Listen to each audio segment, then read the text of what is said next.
Marcas indispensáveis para romper barreiras. O nosso foco é a igreja. Quais são as marcas indispensáveis para uma igreja ser uma igreja que rompe barreiras? Nós vamos ler dois textos, queridos, para nós basearmos a nossa meditação nessa noite, que é Atos capítulo 2, 42 a 47, um texto clássico, conhecidíssimo das Escrituras, e depois Atos 4, de 32 a 35, também um texto muito conhecido da Bíblia. É aqui que nós vamos basear a nossa reflexão, a nossa meditação dessa noite. Primeiro então, Atos 2, de 42 a 47, diz assim: E perseveravam na doutrina dos apóstolos, na comunhão, no partir do pão e nas orações. Em cada alma havia temor, e muitos prodígios e sinais eram feitos por intermédio dos apóstolos. Todos os que creram estavam juntos e tinham tudo em comum. Vendiam as suas propriedades e bens, distribuindo o produto entre todos à medida que alguém tinha necessidade. Diariamente perseveravam unânimes no templo, partiam o pão de casa em casa e tomavam as suas refeições com alegria e singeleza de coração, louvando a Deus e contando com a simpatia de todo o povo. Enquanto isso, acrescentava-lhes o Senhor dia a dia os que iam sendo salvos. Agora, capítulo 4, 32 ao 35. Da multidão dos que creram era um o coração e a alma. Ninguém considerava exclusivamente sua nenhuma das coisas que possuía, tudo, porém, lhes era comum. Com grande poder, os apóstolos davam testemunho da ressurreição do Senhor Jesus. Em todos eles havia abundante graça, pois nenhum necessitado havia entre eles, porquanto os que possuíam terras ou casas, vendendo-as, traziam os valores correspondentes e depositavam aos pés dos apóstolos. Então se distribuía a qualquer um à medida que alguém tinha necessidade. Vamos orar mais uma vez, queridos. Senhor, temos refletido na Tua Palavra sobre esse desafio de romper barreiras. É um desafio para a Tua igreja. E nós pedimos que o Senhor nos fale nessa noite, que o Senhor nos visite com a Tua graça, que o Senhor nos instrua com a Tua Palavra, que o Senhor nos toque com o Teu Santo Espírito. Que a igreja seja alcançada por Ti, os corações sejam alcançados pelo mover do Teu Santo Espírito. Ministra as nossas vidas, Pai. Move-se no meio dessa igreja, move-se em cada um de nós, Pai. Move-nos para os grandes desafios que o Senhor tem para nós aqui nesse lugar. Nos abençoa, ó Pai, nesse tempo de reflexão da Sua Palavra. Essa nossa oração que fazemos com gratidão, no nome do Senhor Jesus Cristo. Amém, Senhor. Meus queridos, a igreja que Jesus fundou é a esperança para o mundo perdido. Vou repetir essa frase. A igreja que Jesus fundou é a esperança para o mundo perdido. Porque ela é portadora da mensagem de salvação, de reconciliação, de paz e de vida eterna. Por isso a igreja é a esperança para o mundo perdido. Todavia, mas contudo, porém, sempre tem, isso, entre a igreja que possui a mensagem que o mundo e o mundo que precisa da mensagem, há barreiras que precisam ser transpostas. Então, você entendeu? A igreja tem uma mensagem, e essa mensagem traz esperança para o mundo, mas para o mundo que precisa da solução, ter acesso a essa mensagem que a igreja tem, é preciso que se transponham barreiras. Falando sobre essa questão de barreiras, rapidamente, a título de introdução dessa mensagem, eu quero citar um autor americano chamado George Hunter, em seu livro Como Alcançar Pessoas Seculares. Esse é o título do livro, Como Alcançar Pessoas Seculares. Ele fala sobre 4 barreiras que os não alcançados, essa é uma terminologia que se usa, para as pessoas que não estão dentro de uma igreja. Então, quais são as barreiras que fazem com que os não alcançados não se acheguem à igreja, que eles continuem lá fora? Vou mostrar ali para vocês, me acompanhem, queridos. A primeira é a barreira que esse autor americano chama de barreira da imagem. Isso tem a ver com a maneira com que as pessoas lá fora enxergam o cristianismo. Dentro dessa visão, dessa barreira da imagem, muitas pessoas veem a igreja como chata, talvez você já pensou isso, irrelevante, arrogante, e por vezes alguns acham que a igreja é simplesmente uma farsa, uma enganadora, uma impostora. A primeira barreira, então, queridos, é a imagem que as pessoas têm da igreja. O que faz com que as pessoas tenham esse, vamos dizer no linguajar popular, um pé atrás com a igreja? Essa barreira da imagem. A segunda, segundo esse autor americano, é a barreira cultural. E de fato essa é uma grande barreira que nós temos nos nossos dias. Nesse sentido, o problema, queridos, pode ser um abismo existente entre a cultura da igreja e a cultura das pessoas que estão lá fora. Se elas, por exemplo, as pessoas que estão lá fora, os não alcançados, não compreendem os jargões que se usam na igreja, e olha que nós somos cheios de jargões, às vezes a gente não percebe, mas somos.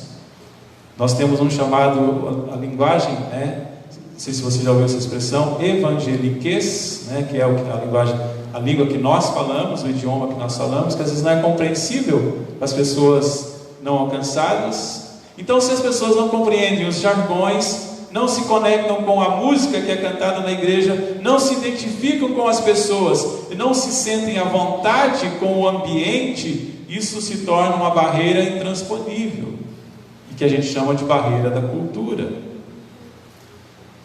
Muito bem, ele fala sobre mais 2 barreiras. A outra é a barreira do Evangelho.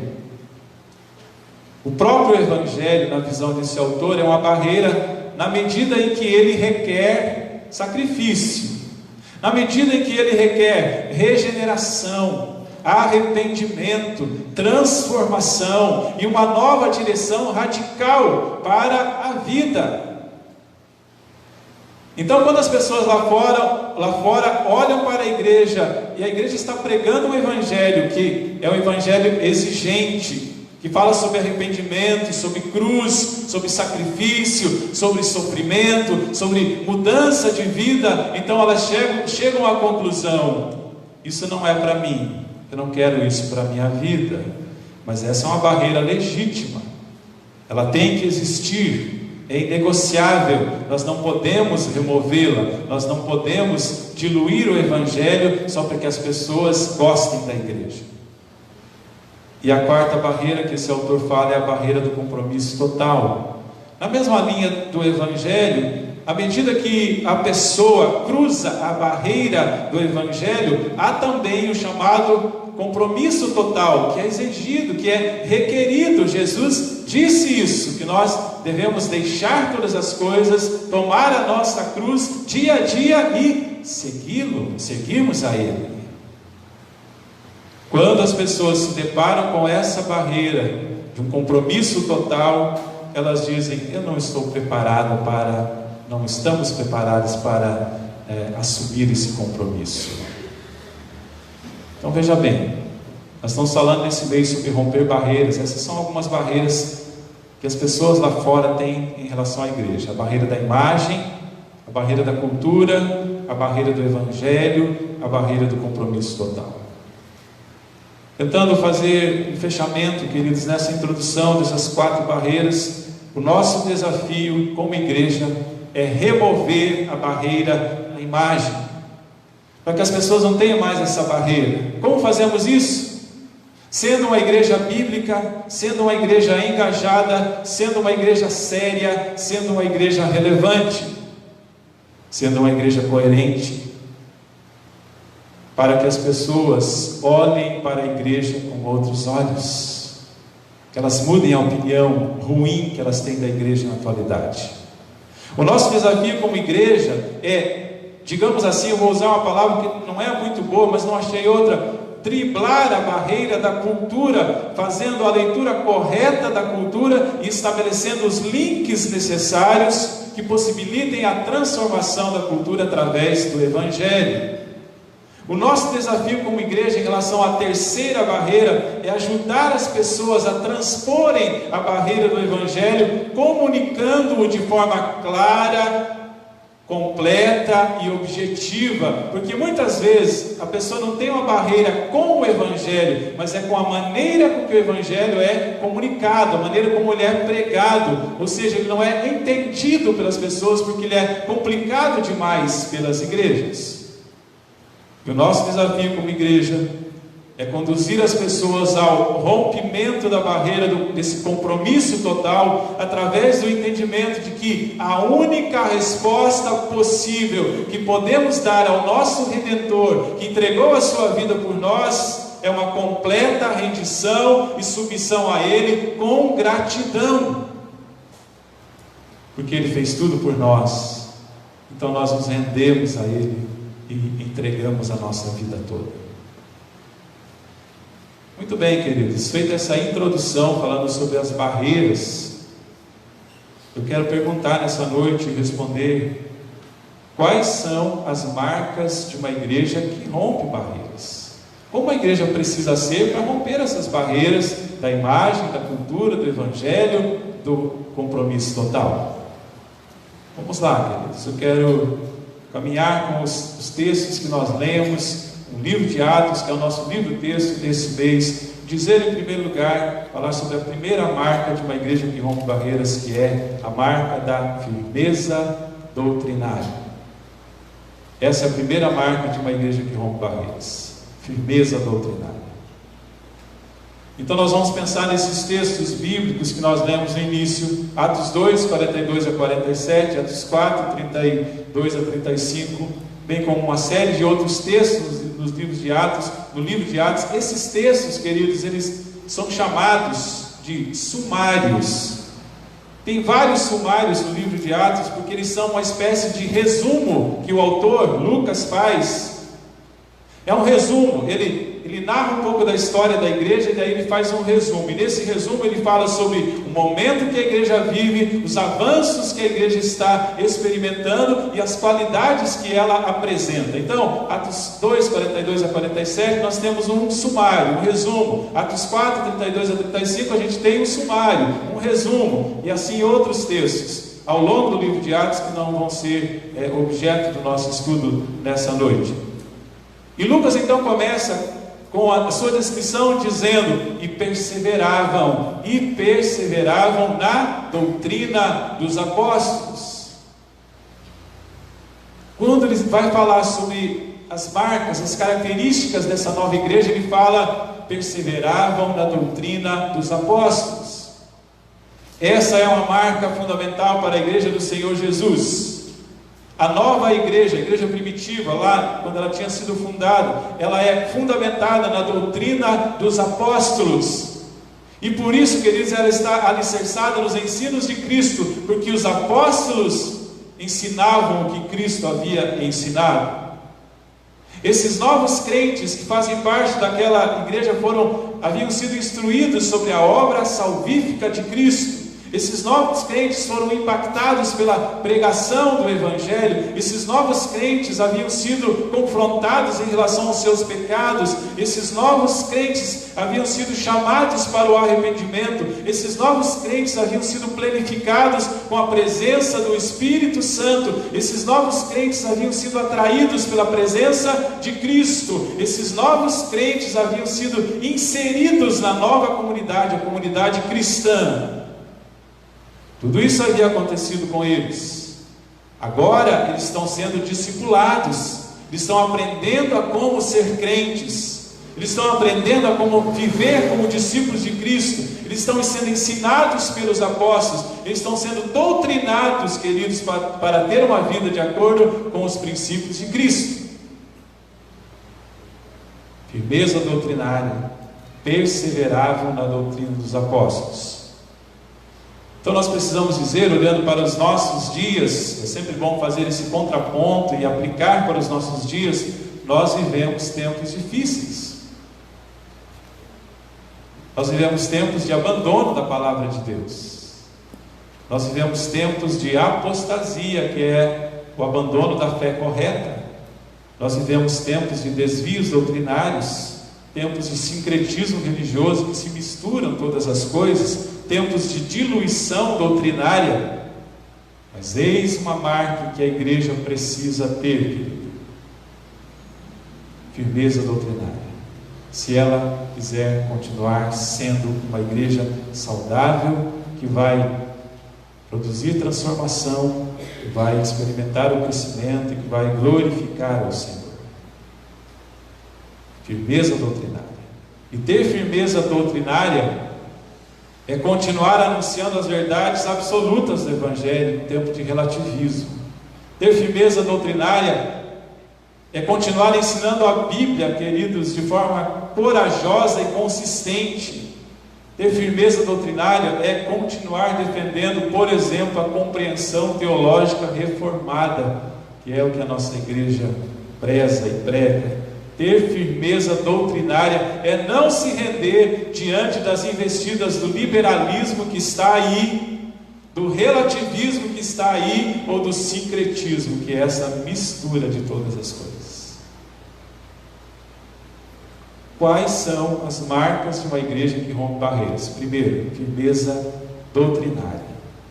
Vamos à segunda, queridos.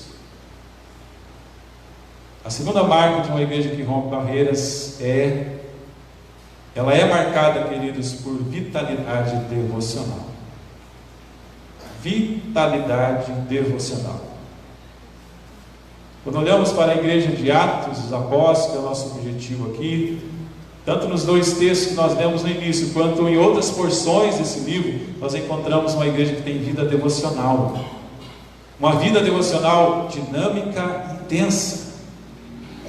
A Bíblia diz que eles perseveravam na doutrina dos apóstolos. Assim começa o texto, eu já falei sobre isso, isso é maravilhoso. Isso significa que a igreja tem ortodoxia, ou seja, a fé correta, ela é teologicamente saudável, ela não tem desvios teológicos, isso é maravilhoso, isso é um lado da moeda, mas no outro lado da moeda a igreja tem uma vitalidade espiritual extraordinária, ela tem anseio por Deus, ela tem paixão por Deus, ela se movimenta na direção do coração do Pai, do coração de Deus. E a vida devocional dessa igreja é o óleo que gera fluidez nas suas engrenagens. E assim deve ser na igreja atual. Vida devocional é esse óleo que vai gerar fluidez em todas as engrenagens da igreja. Então a igreja primitiva, queridos, é uma igreja perseverante, não apenas na doutrina correta, na doutrina dos apóstolos, mas também na comunhão, que a gente já vai ver no terceiro ponto, no partir do pão e nas orações. Isso significa que ela alia teologia sadia, teologia pura e espiritualidade viva. São duas coisas que precisam fazer parte da vida da igreja. Então a igreja atual, em minha opinião, precisa redescobrir o caminho da vitalidade devocional. Esse caminho que nos conduz à intimidade com Deus. Esse caminho que nos conecta com o trono da graça de Deus. esse caminho que torna os nossos corações aquecidos. Em algum momento, queridos, em minha humilde opinião, nós perdemos um pouco desse caminho. Em algum momento nós tomamos atalhos que nos levaram para uma vida cristã. Eu vou falar 3 palavras aqui, não estranhas, são palavrões: pragmática, performática e protocolar. Em dado momento nós fizemos a nossa vida cristã, uma vida cristã pragmática. A gente aplica alguns princípios que vão dar certo, vai meio no piloto automático. Performática. Muitas igrejas estão nessa vida performática, a performance de cristão, a performance de um adorador, mas que não tem nada a ver com o restante da vida da pessoa, e muitas vezes também protocolar. Nós fazemos aquilo que faz parte do protocolo cristão, que está dentro de uma tradição. Dessa forma não temos mais tempo, não temos mais interesse, não temos mais desejo pela presença de Deus. Não falamos como o salmista do Salmo 130, que dizia assim: a minha alma anseia pelo Senhor, a minha alma o aguarda, mais do que os guardas pelo romper da manhã. O salmista dizia assim, que a alma dele anelava pelo Senhor, ansiava pelo Senhor, mais do que os guardas pelo romper da manhã. Os guardas ficam olhando no relógio, esperando os primeiros raios do sol aparecerem. O salmista pega essa metáfora e diz que era assim que ele se sentia em relação ao Senhor. Como era essa dinâmica na vida dos cristãos primitivos? Vamos mostrar ali, queridos, que aparecem nos textos. Primeiro, eles perseveravam nas orações. Eles perseveravam nas orações. Eles devotaram a sua vida à oração. E nós quase que abandonamos a oração. Tem muitas igrejas, queridos, que já não oram mais, não consideram a oração importante. Trabalham, são ativistas, aplicam técnicas, mas não dobram os joelhos na presença de Deus. Nós quase que abandonamos essa jornada de intimidade em direção ao Pai. Eu pergunto, querido, você é um cristão que ora? Você é um cristão que ora, que busca a face de Deus, que dobra os seus joelhos de maneira séria? Ou é uma cristão que se limita a colocar no WhatsApp aquela figurinha? E todo mundo acha, puxa, estão orando, né? Vou contar com a oração desses crentes. Não sei não. Nós temos que dobrar os nossos joelhos e orar, temos que redescobrir o caminho da vitalidade devocional, queridos. O que mais? Como é essa dinâmica da vida dos cristãos primitivos? A Bíblia diz: em cada alma havia temor. Eles tinham um profundo senso de reverência a Deus. Precisamos ter isso. Se perdemos, temos que resgatar. Profundo senso de reverência a Deus, um santo respeito pela presença e pela pessoa de Deus. E essa consciência, esse temor, queridos, essa consciência da vida vivida na presença de Deus é que gera nessa igreja abominação ao pecado, consagração a Deus, santidade de vida, porque é assim, quando nós temos a consciência de que nós estamos vivendo na presença de Deus todos os nossos dias, todos os nossos momentos, todos os nossos segundos, isso muda a nossa perspectiva e nos convida, nos desafia, nos empurra para uma vida de reverência, santidade, consagração ao Senhor. Como é essa dinâmica na vida devocional dos cristãos primitivos? A Bíblia diz: diariamente perseveravam unânimes no templo. Diariamente, queridos, eles perseveravam unânimes. Essa palavra é importante. Eles eram movidos por uma busca profunda de Deus, tanto que diariamente eles iam para o templo, porque ali eles buscavam a face de Deus. Eles iam ao templo para aprofundar a sua devoção, para cultivar a sua espiritualidade. Essa era, ou seja, Deus era a prioridade absoluta deles. Deus era o primeiro na agenda deles. Deus era a preferência principal. Por isso eles têm a marca da vitalidade devocional. Mas vamos lá, tem mais. Terceira marca, queridos, que nós encontramos na palavra de Deus, esses textos que nós lemos aqui no livro de Atos, é a marca da comunhão autêntica. Então, firmeza doutrinária, vitalidade devocional, mas também comunhão autêntica. Se há uma marca amplamente destacada no livro de Atos dos Apóstolos, é a marca da comunhão. Nos textos que nós estamos estudando essa noite, eu separei e vão aparecer ali, acompanhem. Nós temos algumas referências a isso. Primeiro, e perseveravam na comunhão, Atos 2,42. Todos os que creram estavam juntos e tinham tudo em comum, Atos 2,44. Diariamente perseveravam unânimes no templo, partiam pão de casa em casa, tomavam suas refeições com alegria e singeleza de coração, 2,46. Da multidão dos que creram era um o coração e a alma, Atos 4,32. Que bela descrição da comunidade dos discípulos de Jesus, mas não é só uma descrição, que bela prescrição para a comunidade dos discípulos de Jesus. A igreja é chamada a ter comunhão autêntica. Essa deve ser uma marca, ou precisa ser uma marca indispensável para a igreja que quer romper barreiras. Porque preste atenção nessa frase, porque ela é muito importante. Não há como romper barreiras lá fora se não houver comunhão aqui dentro. Não há. Não há como gerar impacto, como ser uma igreja abençoadora lá fora se não houver comunhão aqui dentro. Por isso nós estamos falando sobre isso. Não que a nossa igreja não tenha, ao contrário, é uma igreja que tem bastante comunhão. Nós vamos falar sobre duas coisas importantes aqui. Primeiro, a comunhão da igreja tem raízes espirituais. Quero que você entenda isso. A comunhão da igreja tem raízes espirituais. Vai aparecer ali essas frases. A igreja é a comunidade dos salvos. Os salvos em Jesus, por Jesus. Então a comunhão da igreja tem raiz espiritual. A igreja é a sociedade dos redimidos pelo sangue do Cordeiro. A igreja é formada pelos membros da família de Deus. Então todas essas razões aqui da comunhão da igreja são espirituais.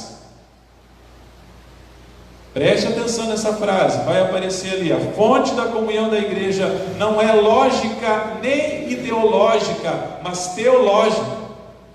Você entende essa frase? A razão, querido, a fonte da comunhão da igreja não é lógica. Nós não estamos aqui porque existe uma lógica que nos une. Não tem. Nós não estaríamos aqui se nós obedecêssemos uma lógica. A razão também não é ideológica, porque nós não estamos aqui reunidos por uma ideologia. Nós vamos lá na igreja presbiteriana Trindade porque eles têm essa ideologia, então a gente gosta disso. Foi por isso que você veio aqui? Não. É por isso que você faz parte da igreja? Não. A fonte da comunhão da igreja não é lógica e nem ideológica, mas teológica. É Cristo que nos une. E quer ver só, querido, que coisa bonita. As pesquisas que eu estava fazendo essa semana, um autor me trouxe essas coisas maravilhosas aqui. São bíblicas, simples. Mas olha só que coisa interessante, vai aparecer. Nós, queridos, somos unidos por quê? Porque nós somos crucificados juntamente com Cristo. A Bíblia diz isso, Gálatas 2:20. A Bíblia também diz que nós somos mortos juntamente com Cristo. Você morreu com Cristo. Colossenses 2:20. Nós somos sepultados, você também desceu ao sepulcro com Cristo. Romanos 6:4. Nós somos vivificados com Cristo. É isso que a Bíblia diz, Efésios 2:5. Nós somos ressuscitados juntamente com Cristo, Colossenses 3:1. Nós somos sofredores juntamente com Cristo, nós participamos do sofrimento e nós seremos glorificados juntamente com Cristo, Romanos 8:17. Olha que coisa linda, razões teológicas e bíblicas da nossa comunhão. Temos um elo, uma ligação em Cristo. Então falei, queridos, que a comunhão da igreja tem raízes teológicas, espirituais, mas eu quero dizer também que a comunhão da igreja tem efeitos práticos. A comunhão da igreja tem que ser expressa no nosso cotidiano. A comunhão é tanto um dom de Deus, Deus nos dá, quanto uma responsabilidade humana. Nós temos que trabalhar em prol dessa comunhão. Podemos ilustrar isso de uma maneira bem prática, só para a gente descontrair um pouco. Deus reúne pessoas diferentes, de sobrenomes diferentes, numa mesma família. Por exemplo, aqui na nossa igreja nós temos alguns sobrenomes que eu separei aqui, querido. Se você não aparecer nessa lista, não fique bravo comigo, é só para a gente ilustrar isso. Nós temos aqui, por exemplo, os Antunes. Cadê vocês? Levante a mão. Só o Irani? Não é Antunes. A Dulce também. Nós temos os Silva. Onde que não tem Silva? Né? Quem que é Silva? Levante a mão. Eu não, tá? Mas não são parentes, né? Nós temos aqui, por exemplo, os Santos. Opa, nós somos superiores, Santos. E eu sou, né? Nós temos aqui, por exemplo, Oliveira. Onde estão? Tem Oliveira? Tem? Olha, a Juliana agora é Oliveira também. Nós temos os Ainderê, que não estão hoje, né? Eu anotei aqui, mas não estão. Os Bristotti, olha o sobrenome chique, né? Os Bristotti. Temos os Mendonça. Olha, você aparenta o Geardes? Temos aqui, olha só, deixa eu ver, Seabra, Micael, um sobrenome diferente, né? Roik,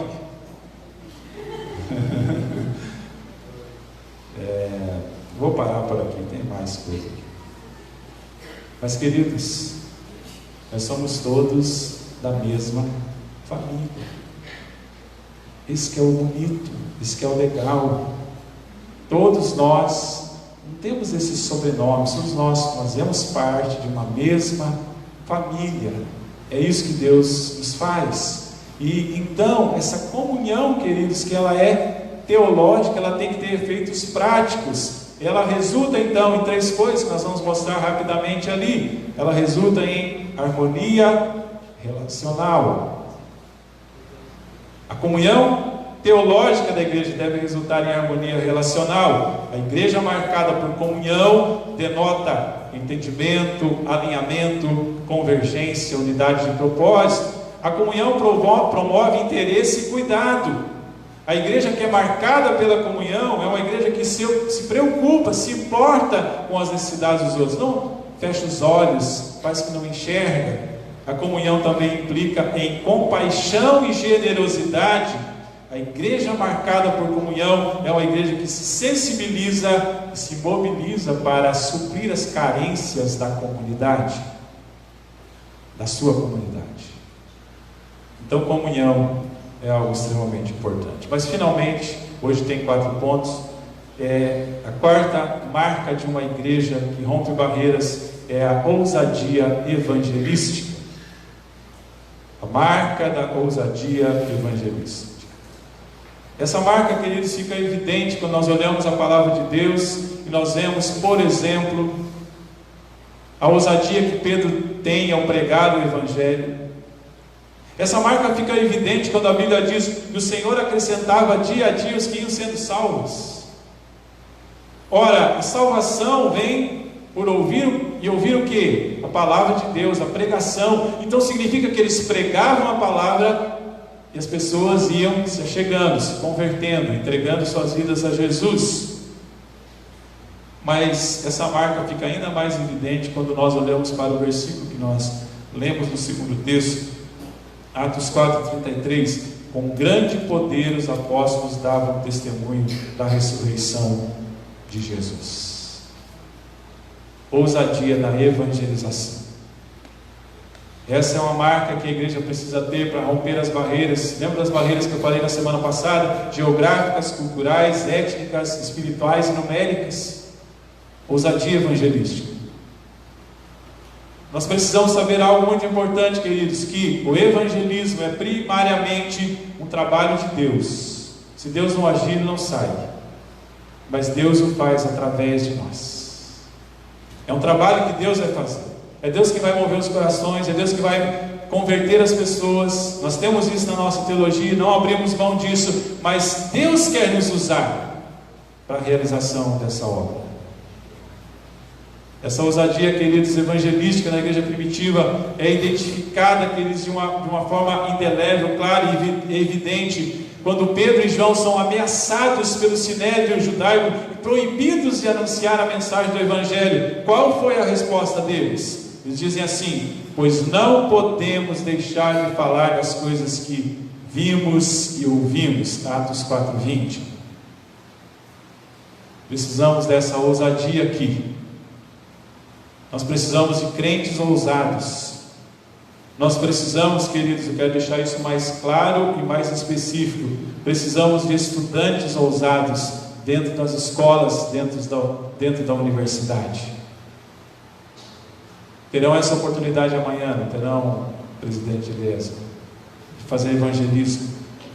Precisamos de colegas ousados junto aos seus colegas de trabalho. Precisamos de vizinhos ousados. Precisamos de parentes ousados entre os seus familiares. Precisamos de amigos ousados. Precisamos de gente ousada para compartilhar o Evangelho do Senhor Jesus Cristo.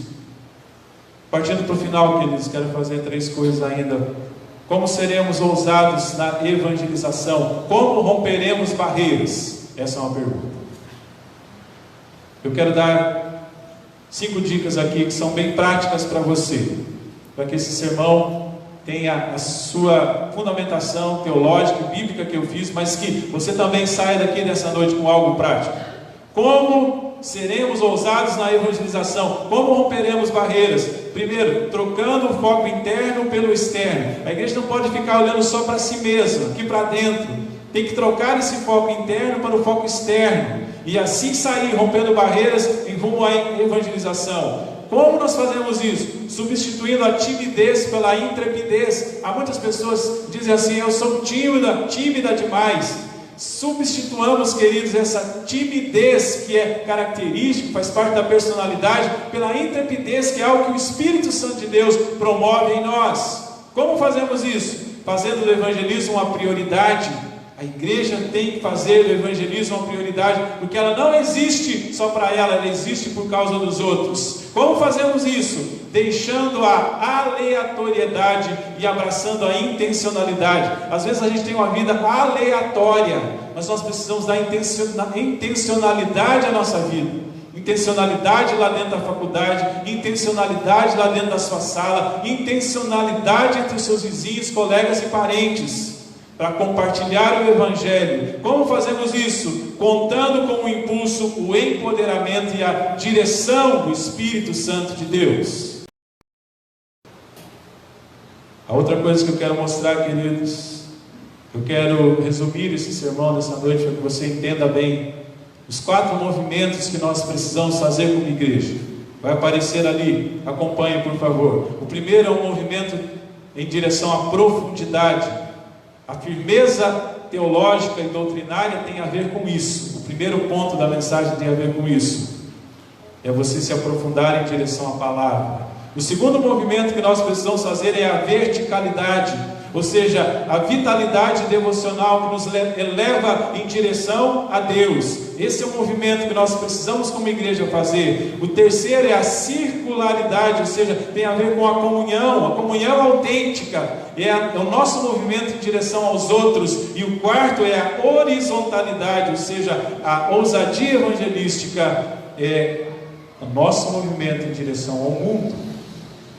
Compreende essas 4 coisas? São fundamentais, são importantes, precisam ser marcas da nossa comunidade, precisam ser marcas da nossa igreja. Fazendo esses 4 movimentos, queridos, nós agradaremos ao Senhor, seremos uma igreja bíblica e abençoada. Profundidade, firmeza teológica, firmeza doutrinária, mergulhar na palavra, verticalidade, vida devocional, oração, jejum, comunhão, consagração ao Senhor, em direção a Deus, circularidade, comunhão autêntica, é o movimento que a gente faz em direção aos outros, e horizontalidade, ousadia evangelística lá fora, no mundo. E eu termino essa mensagem dessa noite falando de forma prática. Alguns domingos atrás nós reunimos a liderança da igreja, algumas pessoas, várias pessoas estavam presentes, e eu fiz um exercício dirigido aqui com eles, perguntando assim: quais são as marcas que você acha que são mais importantes na vida de uma igreja, pensando também na vida da nossa igreja. E as pessoas então, dentro daquele exercício que nós fizemos, depois eu cataloguei isso, nós chegamos a uma conclusão. E a partir de hoje, eu vou divulgar agora rapidamente para os irmãos aqui no final, na conclusão desse sermão, mas a partir de hoje nós vamos tratar e trabalhar bastante essas coisas, porque nós queremos ver essas marcas aparecendo, se fortalecendo e frutificando na vida da nossa igreja. Então, se você estava aqui naquele dia e fez esse processo de escolha ali dirigido, nós queremos ser, vamos apresentar ali, uma igreja marcada pelo ensino bíblico profundo. Isso ficou em primeiro lugar, bem na frente das outras coisas. Amém por isso, né? Glória a Deus. Nós queremos ser uma igreja marcada pelo compromisso com a oração. Fiquei muito feliz com isso, porque a igreja quer ter compromisso com a oração e enxerga que essa é uma marca indispensável para a vida da igreja. Queremos também, queridos, ser uma igreja marcada pela receptividade e acolhimento. Isso também é muito bom, porque tem sido uma marca, tem sido uma filosofia nossa. Vamos receber bem, vamos acolher as pessoas. Queremos ser uma igreja marcada pela comunhão entre os irmãos. Então a comunhão também foi um valor, uma marca que apareceu naquele processo de escolha da liderança da nossa igreja. E queremos ser uma igreja marcada pela ousadia na evangelização. 5 marcas. Daqui a pouco vocês vão receber, e eu espero que vocês peguem aí. Nós fizemos um marca-página, para você levar para casa e você não se esquecer dessas 5 marcas. Então pegue com os diáconos, eles têm ali à disposição. Mas que mais do que pegar um marca-página ou apresentar isso, e na prática da nossa vida e na dinâmica da nossa comunidade nós experimentemos essas 5 marcas, e que isso seja uma bênção para nós, seja uma bênção para as pessoas novas que estão vindo, que estão chegando, seja uma bênção para essa região, seja uma bênção na nossa cidade.